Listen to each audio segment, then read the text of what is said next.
실제로 상담하시다가 막 화를 내세요. 나는 90% 상담받을 줄 알고 했는데 왜 뭐 얼마 이상 갚아야 된다고 하냐 막 이러시면서요. 근데 최대 90%까지 가능하다라고 하는 거지 모두가 90%가 탕감이 된다라고 하는 거는 절대 아닙니다. 여러분들 오해하시면 안 됩니다.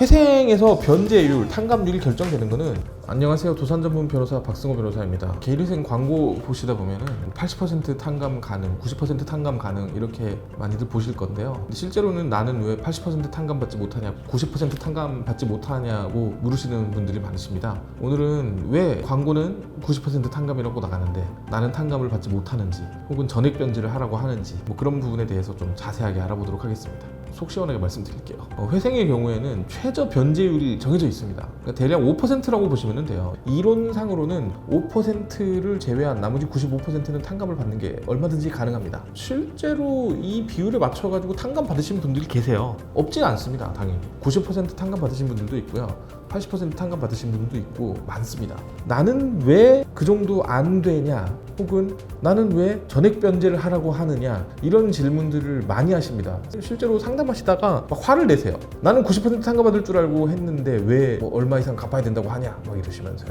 근데 저희뿐만이 아니라 모든 광고에서 말을 하겠지만은 최대 90%까지 가능하다라고 하는 거지 모두가 90%가 탕감이 된다라고 하는 거는 절대 아닙니다. 여러분들 오해하시면 안 됩니다. 회생에서 변제율, 탕감률이 결정되는 거는 여러분들의 재산, 그리고 여러분들의 소득, 그리고 여러분들의 최저생계비 결정을 하는 거라고 보시면 됩니다. 가령 예를 들어 가지고 여러분들의 빚이 1억이라고 해요. 근데 여러분들의 재산이 9천만 원이에요. 그러면 9천만 원 이상은 갚아야 돼요. 그게 청산가치 보장의 원칙이에요. 가지고 있는 재산을 다 채권자들에게 내놓는다고 가정을 했을 때 그거보다는 많이 갚아라 인 거예요. 두 번째 뭐냐, 소득. 변제금은 여러분들의 실소득에서 최저생계비를 제외한 가용소득으로 갚는 거예요. 근데 여러분들의 소득이 너무 높다, 그러면 당연히 변제율이 올라갈 수밖에 없어요. 그리고 최저생계비, 여러분들이 1인 가구인지 2인 가구인지 3인 가구인지 4인 가구인지 추가 생계비가 나가는지에 따라서 실소득에서 공제되는 최저생계비가 변동되겠죠. 이런 것들이 반영이 되다 보니까 실제 변제율은 각각의 상황에 따라 다르게 나올 수밖에 없습니다. 그러면 전액 변제는 어떨 때 하냐? 도박이 가장 대표적이고요. 사치, 서울회생법원과 부산회생법원, 수원회생법원을 제외한 나머지 법원에서는 주식과 코인도 100% 변제해야 될 사안들입니다.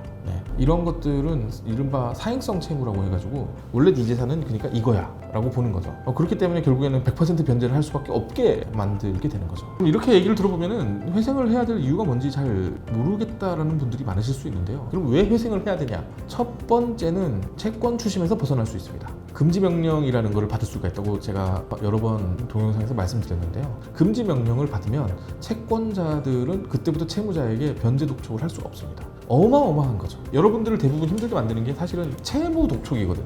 이런 부분에서 상당히 편해질 수 있다. 그 다음에 두 번째는 향후 이자가 발생하지 않는다는 겁니다. 조금 예시를 들어볼게요. 여러분들이 월 수입이 300만 원인데 채무가 6천만 원이다. 그러면은 3년간 가용소득을 전부 다 내놓는다고 하면은 3년 동안 거의 사실상 채무를 전부 다 갚는 거가 됩니다. 그런데 원리금 균등으로 36개월 상환 시에 월 이율이 5%, 6% 이상만 돼도 6천만 원이 넘습니다. 여러분들이 갚아야 될 돈이 다 합쳐도 10% 이율로 잡았다고 하면은 여러분들이 상환해야 될 돈이 거의 7천만 원에 육박합니다. 근데 문제는 뭐냐, 회생 고민하시는 분들 중에 대다수가 연체 중이시잖아요. 그러면 이율이 어떻게 된다?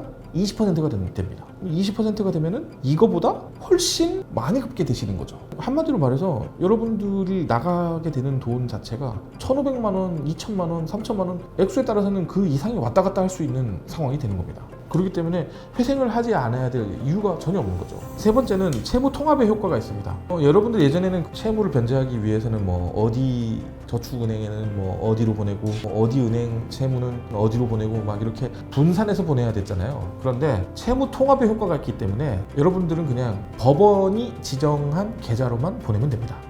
그렇게만 하면 되기 때문에 채무를 관리하기 상당히 효과적으로 변하게 되는 거죠. 그러면은 지금까지 말씀드렸던 거를 종합해 보면은 여러분들께서는 채무 부담을 줄일 수 있고, 그리고 이것만 잘 넘기면은 여러분들 신용도 회복이 될 수 있고, 그리고 그 이후에는 여러분들이 새로운 뭔가를 준비할 수 있게 된다는 거죠.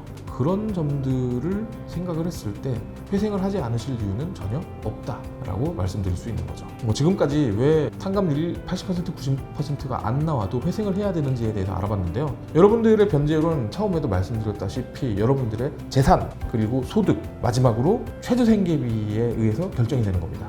모두가 다 그렇게 90% 80%가 나올 수는 없어요.